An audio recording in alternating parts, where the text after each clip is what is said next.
નમસ્કાર વિદ્યાર્થી મિત્રો, ઘરશાળા બુનિયાદી સંસ્થા સંચાલિત યુટ્યુબ ચેનલમાં આજથી શરૂ થતા નવા સત્રમાં હું જલ્પા જાની આપ સૌને આવકારું છું.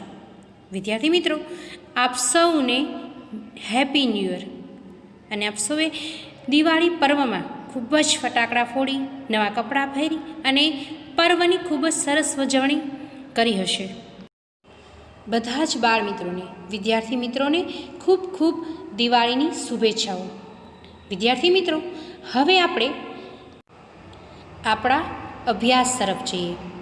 આપણે આજે પાઠ 14 વિવિધતામાં એકતા અને પાઠ 15 સરકાર, જેનો અભ્યાસ અગાઉ કરી ચૂક્યા છીએ, પરંતુ તમારા પુનરાવર્તનના ભાગરૂપે ફરીથી આપણે એનો ટૂંકમાં અભ્યાસ મેળવી લઈએ અને વધુ દરેક મુદ્દાને દ્રઢ બનાવવાનો પ્રયત્ન કરીએ.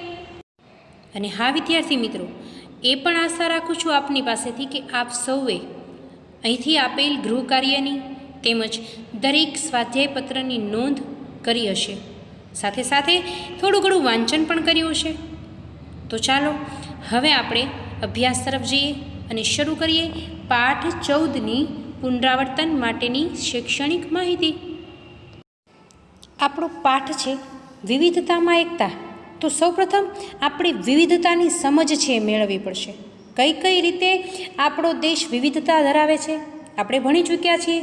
તમે તરત જ કહી શકો છો કે આપણો દેશ છે ધર્મ, ભાષા, જાતિ અને અનેક આર્થિક અસમાનતા સાથે વિવિધતા ધરાવતો દેશ છે. અને એટલા માટે જ કદાચ વિશ્વમાં ભારત દેશની ઓળખ છે કંઈક અનોખી છે.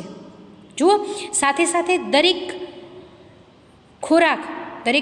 ખોરાક, તહેવાર, રીત રિવાજ અને પોશાક ઉપરાંત સમાજ જીવનમાં પણ ભિન્નતા જોવા મળે છે. તો તમને ખ્યાલ આવી ગયો છે કે વિવિધતા છે એ કેટલી જોવા મળે છે. અને વિવિધતાઓના કારણે જ ભારત આજે એક ઉપખંડ બની ગયો છે. અનેક એટલે કે જે કાશ્મીરથી કન્યાકુમારી સુધી અને ગુજરાતથી અરુણાચલ પ્રદેશ સુધી, જો સમગ્ર દેશવાસીઓના રૂપ, રંગ, પોશાક તમને સરખા જોવા મળે છે મિત્રો? નહીં. શા માટે? તો કે દરેક રાજ્યમાં, દરેક દેશના વાસીઓમાં કંઈક ને કંઈક ભિન્નતા છે. તેમની ભાષામાં, તેમના ખાનપાનમાં, તેમની રહેણીકરણીમાં, તેમના રીત રિવાજોમાં. આવો થોડો ઘણો અભ્યાસ તો આપણે મેળવી ચૂક્યા છીએ. સૌપ્રથમ આપણે જોઈએ છીએ કે ધર્મમાં કઈ રીતે વિવિધતા ધરાવાય છે. ધર્મ છે એમાં શું વિશેષતા જોવા મળે છે? તો આપણે તરત કહી શકીએ કે આપણો દેશ બિનસાંપ્રદાયિક દેશ છે. જુઓ, એટલા માટે આપણા દેશમાં વિવિધ ધર્મમાં આસ્થા ધરાવતા લોકો, એટલે કે દરેક ધર્મના જે લોકો છે એ અલગ અલગ ભગવાનને, પોતાના ઈષ્ટદેવને માને છે. હિન્દુ, ઇસ્લામ, ખ્રિસ્તી, શીખ, બૌદ્ધ, જરથોસ્તી અને યહૂદી ધર્મ પાળતા લોકો હળીમળીને આપણા ભારત દેશમાં રહે છે. ધર્મમાં ભિન્નતા હોવા છતાં દરેક ભારતવાસી સમાન રીતે ધર્મનું આચરણ કરે છે. એટલા માટે જ બધા જ ધર્મોનું મહત્ત્વ સરખું છે. ત્યારબાદ જો ભાષાની વાત કરીએ તો દરેક રાજ્યમાં ભાષા છે એ જુદી જુદી બોલાય છે. ભારત દેશના જેટલા રાજ્યો છે ત્યાં દરેક ભાષા છે એ જુદી જુદી બોલાય છે રાજ્ય પ્રમાણે. તમે જુઓ, હિન્દી, અંગ્રેજી, ગુજરાતી, બંગાળી, મરાઠી, પંજાબી, તમિલ, તેલુગુ, કન્નડ, મલયાલમ, ઉડિયા અને કોંકણી ભાષા છે. આ દરેક રાજ્ય પ્રમાણે બોલાય છે. આપણે અગાઉ પણ કયા રાજ્યમાં કઈ ભાષા બોલાય છે એનો અભ્યાસ કરી ચૂક્યા છીએ. અને ભાષામાં ભિન્નતા હોવા છતાં પણ આપણો દેશ એકતાને જાળવી રાખવા માટે આગળ સ્થાન ધરાવે છે. ત્યારબાદ આપણે વાત કરીએ તો અલગ અલગ જાતિના લોકો રહે છે. સાથે સાથે જે જાતિ પ્રમાણે એમની બોલી, એમનો ખોરાક, એમની રહેણીકરણી એટલે કે રીત રિવાજ, એમાં પણ તમને પરિવર્તન જોવા મળશે. સાથે સાથે તહેવારો જોઈએ તો દરેક ધર્મ દીઠ દરેક ધર્મના તહેવાર છે કંઈક જુદા જોવા મળે છે. આપણે હિન્દુ તહેવારની વાત કરીએ તો દિવાળી, હોળી, ધૂળેટી, ઉત્તરાયણ, નવરાત્રિ, મહાશિવરાત્રિ, જન્માષ્ટમી, દશેરા, બરાબર છે. ખ્રિસ્તી ધર્મની વાત કરીએ તો નાતાલ. આવા અનેક ધર્મની આપણે વાત કરીએ છીએ ત્યારે તેમના તહેવાર પણ અલગ અલગ જોવા મળે છે અને દરેક તહેવારને દરેક દેશવાસી સારી રીતે ઉજવે છે. એક ધર્મના થઈને, એક દેશના થઈને ઉજવે છે. તો તે જ આપણી સંસ્કૃતિ છે, તે જ આપણી વિશેષતા છે. આ જ મુદ્દા ઉપર વિદ્યાર્થી મિત્રો આપણે અગાઉ ઘણી ચર્ચા કરી ચૂક્યા છીએ અને તહેવાર પ્રમાણે, ધર્મ પ્રમાણે આપણે યોગ્ય જોડકાને ગોઠવવાનો પણ પ્રયત્ન કરેલો હતો. જૈન ધર્મ છે તો સંવત્સરીનો તહેવાર ઉજવે છે, શીખ ધર્મ છે તો નાનક જયંતિ ઉજવે છે, ઇસ્લામ ધર્મ છે તો ઈદે મિલાદ ઉજવે છે. આ રીતે આપણે તમામ મુદ્દાને સમજવાનો પ્રયત્ન કરેલો છે. હવે જ્યારે આપણે સંસ્કૃતિની વાત કરી રહ્યા છીએ ત્યારે આપણે નૃત્યને પણ યાદ કરવા જોઈએ, જેની અલગ અલગ ઇમેજ દ્વારા આપણે ઘણી માહિતી મેળવેલ છે. અત્યારે ટૂંકમાં જોઈએ તો આપણા દેશમાં જુદા જુદા ભાગોમાં વસતા લોકો માટે અલગ અલગ પ્રકારના નૃત્ય કરવામાં આવે છે. દાખલા તરીકે રાસ ગરબા, ભાંગડા, કથક, કુચીપુડી, કથકલી, ભરતનાટ્યમ, બિહુ, ઓડિસી અને ઘુમર, આવા અનેક પ્રકારના નૃત્યો છે એ આપણા ભારત દેશમાં કરવામાં આવે છે. હવે જુઓ કયા રાજ્યમાં કયા ગરબા પ્રખ્યાત છે એની આપણે અભ્યાસ કરી ચૂક્યા છીએ, છતાં પણ અહીં ઇમેજ દ્વારા એને ફરીથી આપણે સમજવાનો પ્રયત્ન કરીએ. રાસ ગરબા તો ગુજરાત રાજ્યના, ભાંગડા પંજાબ રાજ્યના, કથક ઉત્તર પ્રદેશ, કુચીપુડી આંધ્રપ્રદેશ, કથકલી કેરળ, ભરતનાટ્યમ તમિલનાડુ, બિહુ અસમ, ઓડિસી ઓડિશા અને ઘુમર છે એ રાજસ્થાનનું પ્રખ્યાત નૃત્ય છે. દરેક રાજ્યમાં દરેક પ્રકારના નૃત્યો છે એ રસપૂર્વક કરવામાં આવે છે અને જેના માટે દરેક રાજ્યની કંઈક નૃત્ય બાબતની વિશેષતાઓ છે. અહીં તમે સ્ક્રીન પર દરેક નૃત્યની ફોટો છે, છબી છે એને જોઈ શકો છો. હવે આપણે વાત કરવાની છે વિવિધતામાં એકતા. આપણે સમજી ગયા કે અલગ અલગ ધર્મના લોકો હળીમળીને આપણા દેશમાં રહે છે. એટલા માટે આપણા દેશની પ્રજાના પોશાક, ખોરાક, રહેઠાણ, ધર્મ, ભાષા, રીત રિવાજ, તહેવારો અનેક બાબતોમાં એકબીજાથી ભિન્ન છે, છતાં સમગ્ર દેશવાસીઓમાં ભાવાત્મક એકતા જોવા મળે છે અને જેને આપણે રાષ્ટ્રીય એકતા પણ કહી શકીએ છીએ. આપણે અગાઉ પણ રાષ્ટ્રીય એકતાની વ્યાખ્યા અને રાષ્ટ્રીય એકતા વિશે સમજ્યા હતા. આ વ્યાખ્યા છે ને ખાસ સમજી લેજો. રાષ્ટ્રીય એકતા કોને કહેવાય? તો કે જુદા જુદા ધર્મો, ભાષાઓ તથા જાતિઓના લોકો પોતાના રાષ્ટ્ર માટે પ્રેમ, સન્માન, દેશ માટે ત્યાગની ભાવના તથા તાદામ્યની લાગણીઓને એક સમાન અનુભવે તેની રાષ્ટ્રીય એકતા કહે છે. અને એટલા માટે જ ભારતની વિવિધતાને તેની શક્તિ માનવામાં આવે છે. ભારત છે એ વિશાળ દેશ છે અને આવી અનેક બાબતોમાં ભિન્નતા તેમાં પ્રવર્તે છે, છતાં એમાં આપણને એકતાના દર્શન થાય છે. અને આઝાદીની લડત આપણા દેશના વિવિધ ધર્મ પ્રાંતના લોકો એક થઈને લડ્યા હતા. એટલા માટે જરૂર પડે સૌ ભારતવાસી એકતા દર્શાવી શકે છે, માટે જ તેની શક્તિ માનવામાં આવે છે. આ તો આપણે વાત કરી વિવિધતાની, છતાં અનેક બાબતમાં આપણને વિવિધતા તો જોવા મળે છે, સાથે સાથે એમાં જોવા મળતી સમાનતા અને એના પ્રયાસો એના વિશે પણ ચર્ચા કરી લઈએ. જુઓ, આપણા દેશમાં ક્યારેક ક્યારેક વિવિધતાને લીધે ભેદભાવ જોવા મળે છે. કેવા કેવા પ્રકારના? તો કે દેશમાં અમીર ગરીબ, છોકરા છોકરી, સાક્ષર નિરક્ષર, શહેરી અને ગ્રામીણ તેમજ જ્ઞાતિ આધારિત ભેદભાવ જોવા મળે છે. પરિણામે શું બને છે? તો કે સમાજ રચના છે એ ક્યારેક ખોરવાઈ જાય છે. તેની વર્ણ વ્યવસ્થા પણ સમાજ રચનામાં વ્યવસાય આધારિત હતી પહેલાં, અને એના કારણે જ્ઞાતિ આધારિત ભેદભાવ છે એ ઉદ્ભવ્યા હતા. ઘણી વખત શું બને છે? તો કે જે સાક્ષર લોકો છે, આપણે એનો અર્થ છે એ સમજી ચૂક્યા છીએ. સાક્ષર લોકો છે એને આવક છે એ વધુ મળે, કારણ કે એમની પાસે શિક્ષણ છે, અને જેમની પાસે શિક્ષણ નથી, જે નિરક્ષર છે, એમનું જીવન ધોરણ છે એ નીચું જોવા મળે છે. એટલે કેટલાક લોકોનું સ્થાન સમાજમાં ઊંચું આવે છે, મોભાવાળું છે, જ્યારે કેટલાકને એવું સ્થાન મળતું નથી. અને આવા અનેક તફાવતને કારણે, અનેક ભેદભાવને લીધે દેશમાં ઘણા પ્રશ્નો ઉદ્ભવ થાય છે. અને તેના નિવારણ માટે પણ સમાનતાના પ્રયાસો સરકાર દ્વારા હંમેશા કરવામાં આવ્યા છે.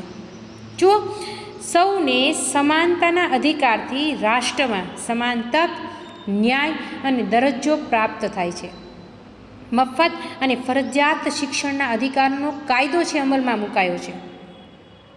આપણે જે વાત કરી શહેરી ગ્રામીણની, તો એમાં પણ લોકોના સામૂહિક વિકાસ માટે ગ્રામ્ય સડકો, પ્રાથમિક આરોગ્ય કેન્દ્રો, વીજળી, પીવાના પાણીની સુવિધા વગેરે પાયાની સુવિધાઓ સરકાર વધારી રહી છે.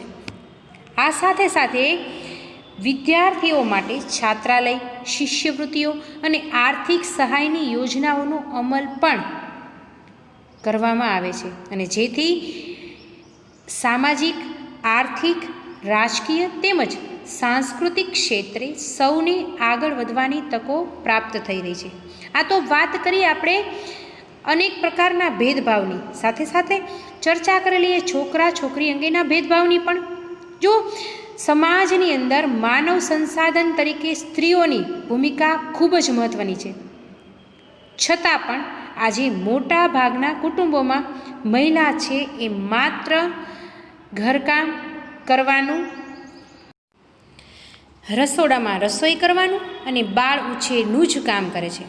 સ્ત્રીઓને કોઈ પણ કૌટુંબિક વિષયક નિર્ણય લેવાની સત્તા મળતી નથી. સમાજમાં આ માટે જાગૃતિ અને શિક્ષણનો વ્યાપ વધવા સાથે અનેક ભેદભાવો ભૂસાતા જાય છે. અને એટલા માટે જ તમે અહીં કોષ્ટક દ્વારા જોઈ શકો છો કે સ્ત્રીઓ પ્રત્યેના ભેદભાવ દૂર થાય તે માટે સરકારે કેટલા પ્રયત્નો કરેલા છે. 1992માં રાષ્ટ્રીય મહિલા આયોગની રચના કરવામાં આવી. ગરીબ મહિલાઓ સહેલાઈથી ન્યાય મેળવી શકે તે માટે નારી અદાલતોની સ્થાપના કરવામાં આવી. જો દેશમાં મહિલાઓની સમસ્યા માટે તેમજ કન્યા કેળવણીનું પ્રમાણ વધે એટલા માટે સમાજ અને સરકાર છે સહિયારા પ્રયત્ન કરે છે, અને તેના પ્રયત્નોનું ફળ વર્તમાન સમયમાં જોવા મળતી સ્ત્રીઓમાં તમને જોવા મળે છે. આજે સ્ત્રી છે પુરુષનું સ્થાન, પુરુષ સમોવડી બની ચૂકી છે. સમાજમાં જે બાળ લગ્ન, દહેજ પ્રથા અને સ્ત્રી ભ્રૂણ હત્યા અટકાવવા માટે અનેક કડક કાયદાઓ છે એ ઘડવામાં આવ્યા છે, અને આવા દરેક કાયદાઓનો અમલ આપણે આજે કરી રહ્યા છીએ, જેથી જ આપણો સમાજ, આપણી સ્ત્રીઓ સૌથી આગવું સ્થાન ધરાવે છે.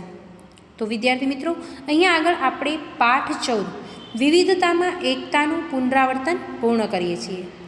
હવે આપણે પાઠ 15 સરકાર વિશે ટૂંકમાં માહિતી મેળવી લઈએ. આપણે સરકાર વિશે પરિચિત છીએ. સરકાર શબ્દથી તમે સૌ પરિચિત છો. શા માટે? તો કે આપણા દેશનું સંચાલન છે કોણ કરે છે? સરકાર કરે છે. અને જેના વિશે તમે વારંવાર દૈનિક પત્રો, ટેલિવિઝન કે વાતચીત દરમિયાન સાંભળો છો. દેશના સંચાલન માટે સરકારની જરૂર પડે છે. જો કુટુંબના સંચાલન માટે પણ ઘરના વડીલ હોય છે, શાળાના સંચાલન માટે શાળા સ્થાપકો હોય છે, વર્ગના સંચાલન માટે વર્ગમાં નિમેલ અલગ ટુકડીઓ હોય છે. તો વિચાર કરો કે સમગ્ર દેશ કે રાજ્યનો સુચારુ વહીવટ કરવા માટે આપણે કોની જરૂર પડે છે? સરકારની.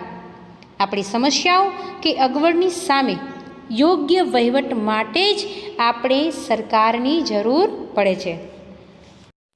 તો હવે આપણે વાત કરીએ આપણો દેશ, આપણી સરકાર. આપણે અગાઉ સમજી ગયા પાઠ 14માં કે વિવિધતા ધરાવતો દેશ છે. તો સાથે સાથે આપણને ખ્યાલ જ છે કે આપણો દેશ છે દુનિયામાં સૌથી મોટી લોકશાહી ધરાવતો દેશ છે. એટલા માટે લોકશાહી વ્યવસ્થાની અંદર આપણે જોઈએ છીએ કે લોકશાહી એટલે શું?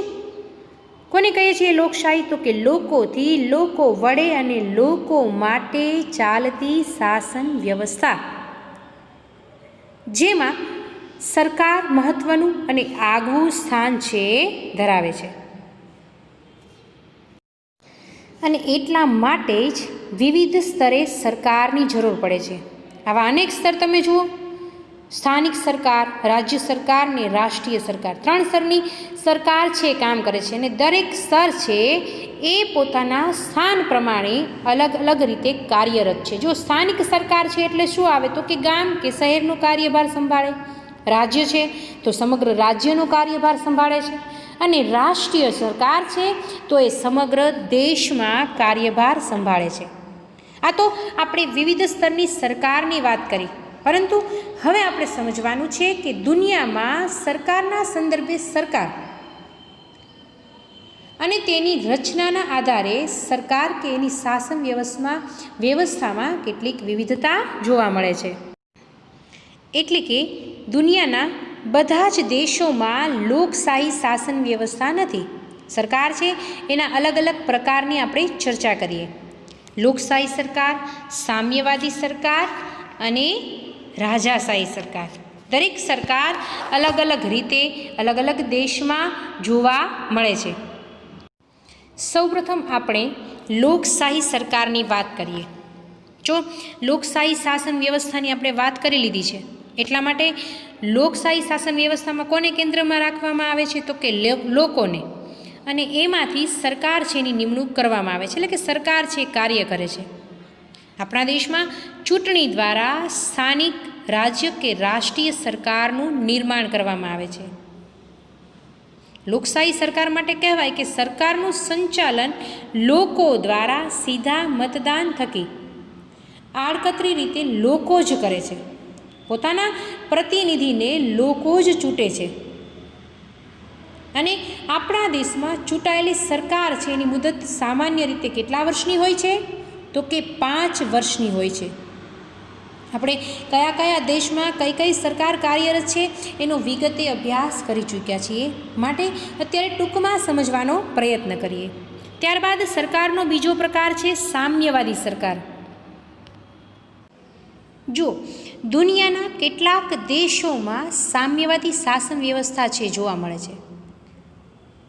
સામ્યવાદી શાસન વ્યવસ્થાની અંદર શું હોય છે? તો કે સામ્યવાદના આધારે કાર્યરત સરકાર સામ્યતા અને સમાનતાના ધોરણે શાસન વ્યવસ્થાનું સંચાલન કરે છે. કેટલાક શાસકો સામ્યવાદી વિચારધારાને આધારે સરકારનું નિર્માણ કરીને લાંબા ગાળે એકહત્તુ શાસક બન્યા હોય છે, જેના ઉદાહરણો જોવા મળે છે.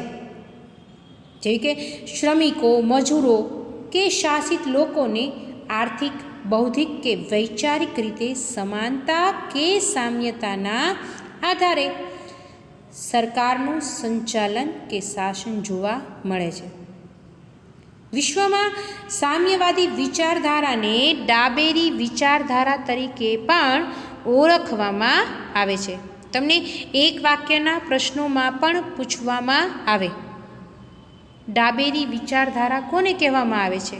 ત્યારે તમે તેના જવાબમાં પ્રસ્તુત ચર્ચાને લખી શકો છો. આ રીતે સામ્યવાદી સરકાર રચાયેલી જોવા મળે છે. ત્યારબાદ સરકારનો ત્રીજો પ્રકાર છે એ છે રાજાશાહી સરકાર. જો તેમાં શું જોવા મળે છે? તો કે કોઈ એક વ્યક્તિ છે એ શાસન કરે છે અને મોટા ભાગે રાજાનું પદ છે એ વારસામાં મળે છે.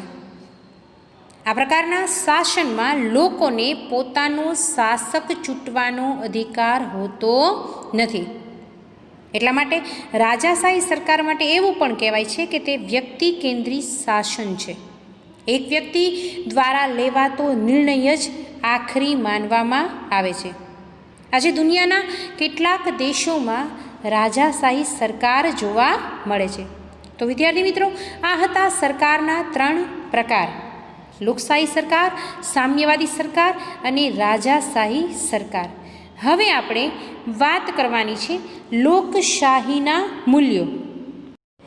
એટલે કે આપણે જોયું કે સ્થાનિક કક્ષાએ, રાજ્ય કક્ષાએ અને રાષ્ટ્રીય કક્ષાએ શાસન છે એ થાય છે, અને લોકશાહી શાસન વ્યવસ્થા છે એ જ કાર્ય કરે છે. હવે લોકો છે એ શું કરે છે? તો કે લોકશાહી શાસકો છે એમાં એના સરકારને નીમવા માટે મતદાન કરે છે. એટલે કે લોકોની સુખાકારી, સુવિધા અને વિકાસને મહત્ત્વ આપી બંધારણના આધારે લોકશાહીના મૂલ્યોનું જતન કરવામાં આવે છે.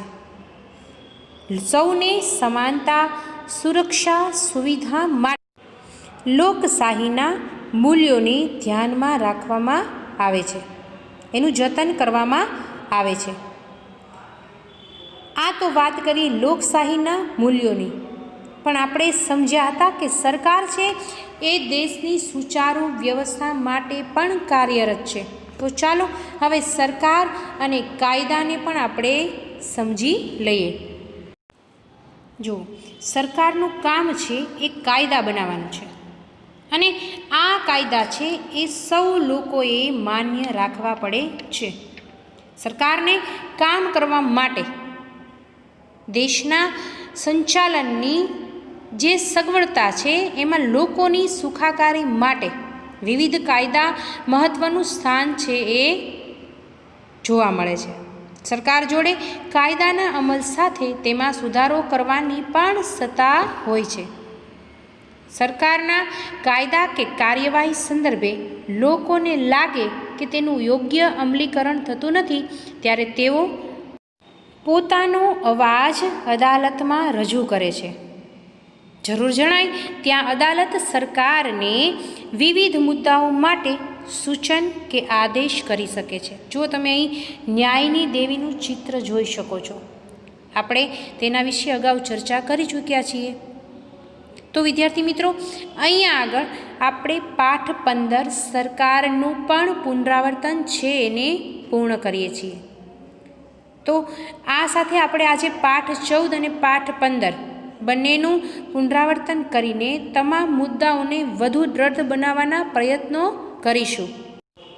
આ સાથે આશા રાખું છું વિદ્યાર્થી મિત્રો કે આપ સૌ હવે પછીનું આપવામાં આવતું ગૃહ કાર્ય પણ નિયમિત કરતા રહેશો. જ્યારે પણ તમને સ્વાધ્યાયપત્રની નોંધ કરવાની આવે ત્યારે સ્વાધ્યાયપત્રને પણ નોંધ કરતા રહેશો. હવે ટૂંક સમયમાં જ આપણી આગામી કસોટીઓ શરૂ થશે, જેટલા માટે તમારે વધુ તૈયારી છે એ કરવી પડશે. તો વિદ્યાર્થી મિત્રો, આજે અહીંયા સુધી. ફરી મળીશું સામાજિક વિજ્ઞાન વિષય સાથે અને મારી સાથે. ત્યાં સુધી રજા લઈશ. આવજો.